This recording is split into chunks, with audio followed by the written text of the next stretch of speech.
Now, I'm sure you've heard of Rosa Parks before, and that's cool. That's what history books do. They allow us to keep people's names living forever. However, this sister right here, her name deserved to live forever because she reigns forever. In fact, if you look at the bottom picture, she went from that brown-skinned girl with the nice glasses and the curls to this beautiful woman right here a little below, right? She looked like my auntie, my grandma, you feel me?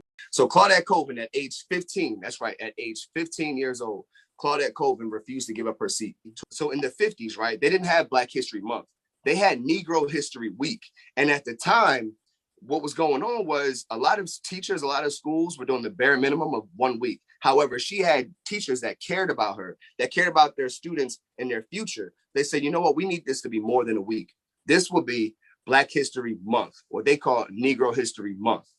So they spent the whole month learning about revolutionary people, royal people, rebellious people, people who are game changers.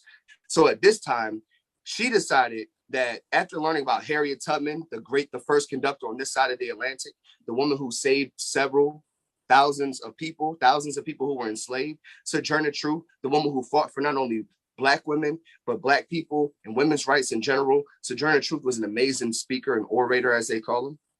She learned about these people and their sacrifices to the world. And after spending a month learning about them, she decided that what she was going to do was what no one else would do. She's going to take that and run with it. So after spending one whole month of learning about her people and the injustices, and I also found out there was a brother who she went to class with accused of rape. So she knew that he didn't touch that white girl.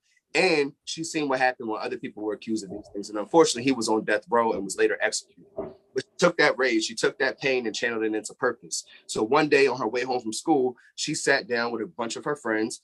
This woman comes on, is trying to get a seat. And the other 3 Black women get on up because they're like, that's the rules. Even though they're sitting in the colored section, Claudette Colvin said, I'm not going anywhere. I'm not getting up. I'm not giving up my seat. I know my constitutional rights. People are like, you got to get up. You got to get up. And these are white people on the bus, right? Like, you got to get up. Some woman from the back of the bus says, she ain't got to do nothing but stay Black and die. And I was like, okay.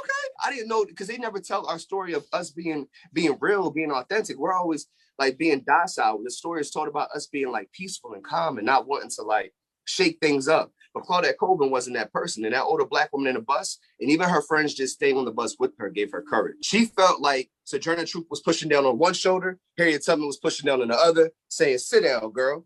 She felt the ancestors moving through her and with her. You see what I'm saying? So when it comes down to that, it's important that we remember the people before us are still moving through us. As you hear about powerful people and people who are game changers or revolutionary, I want you to take their energy, because Claudette Colvin is still living down in Alabama. And what I think is powerful about her story doesn't get told enough. And something that also doesn't get mentioned is Claudette Colvin, along with 3 other women in the Browder versus Gale case, went in front of the Supreme Court in 1956 and was able to argue that the treatment that they had in Alabama was unfair and unconstitutional. And they won a Supreme Court case. She was 16 years old winning a Supreme Court case, defending alongside 3 other women.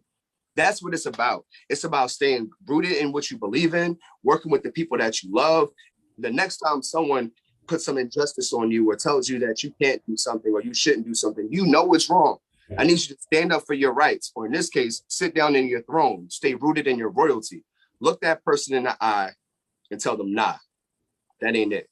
Claudette Colvin, 1955, 15 years old. That's our young boy today.